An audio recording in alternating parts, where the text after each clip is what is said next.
महीने का कितना कमा लेते हो? जी 25,000। क्या? सिर्फ 25,000? मॉम, बुरा मत मानना बहन जी, लेकिन आज के जमाने में 25,000 में होता ही क्या है? पता नहीं तुम्हारा घर कैसे चलता होगा। 20,000 रुपए महीना तो हमारा नौकर राजू ही कमा लेता है, वो भी 2-4 घरों में काम करके। बेटा इसके अलावा और कोई पार्ट टाइम जॉब करते हो क्या? जी नहीं भाई साहब, मेरा बेटा पार्ट टाइम जॉब तो नहीं करता, लेकिन मेरी बेटी मन्नत ट्यूशन पढ़ाती है और घर चलाने में मेरे बेटे की मदद करती है। वो सब तो ठीक है, घर तो खुद का है या किराए पर ही रहते हो? जी अभी तो हम किराए के घर में ही रहते हैं, क्योंकि वो क्या? What is this?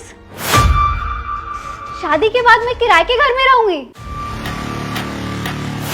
नहीं नहीं, ऐसी कोई बात नहीं है। मैं कोशिश कर रहा हूँ कि बहुत जल्द हम खुद का घर ले लेंगे। अच्छा बेटा, कोई बात नहीं। बेटा तुझे भी लड़की से कुछ पूछना है तो पूछ ले। वैसे आप क्या करते हो? मैं कुछ नहीं करती। पापा के रहते मुझे कभी कोई जॉब करने की जरूरत ही नहीं पड़ी, लेकिन शादी के बाद मैं अपनी लाइफ एंजॉय करना चाहती हूँ। मेरी बेटी का छोड़ो, तुम ये बताओ तुम क्या काम करते हो? वो मैं कार कंपनी के शोरूम में सेल्समैन हूँ। क्या? तुम एक मामूली से सेल्समैन हो, लेकिन ऑफिस तो कार से जाते होगे ना? नहीं, कार नहीं है हमारे पास, सिर्फ एक बाइक है जो भैया ऑफिस आने जाने के लिए यूज करते हैं। मॉम, ये कैसा रिश्ता लाए हो आप मेरे लिए? इनके पास ना खुद का घर है ना कार है, शादी के बाद ये कैसे घुमाएगा मुझे, ऑटो में या बाइक पे? सुनिए, ये क्या फटीचरों वाला घर लेके आए मेरी बेटी के लिए? तुमने तो कहा था मेरी बेटी राज करेगी, इनके तो खुद के ठिकाने नहीं है, तो ये मेरी बेटी को क्या सुखी रखेंगे? ये क्या तरीका है घर आए हुए मेहमानों से बात करने का? चुप रहो बिल्कुल। अरे क्या चुप रहूं, इन्हें जितनी इज्जत देनी थी उतनी दे चुके हम।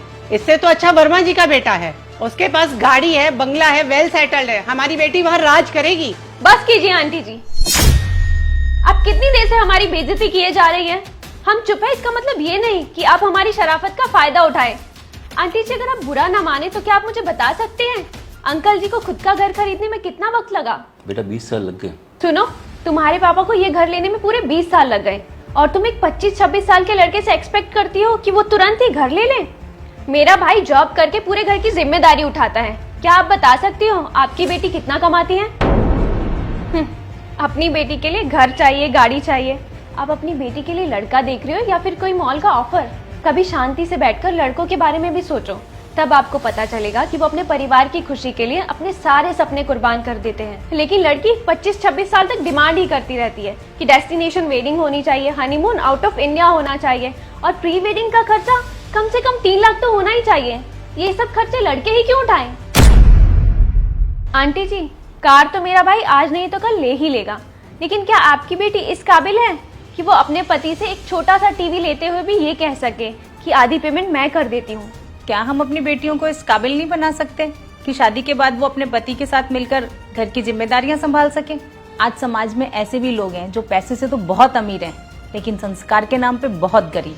अगर आप अपनी बेटी को खुश देखना चाहते हो ना, तो लड़के की दौलत नहीं, उसका कैरेक्टर, उसका परिवार, उसके संस्कार, ये सब देखो, तभी आपकी लड़की खुश रह सकेगी। भाई साहब, आपसे मिलके अच्छा लगा। चलो बच्चों।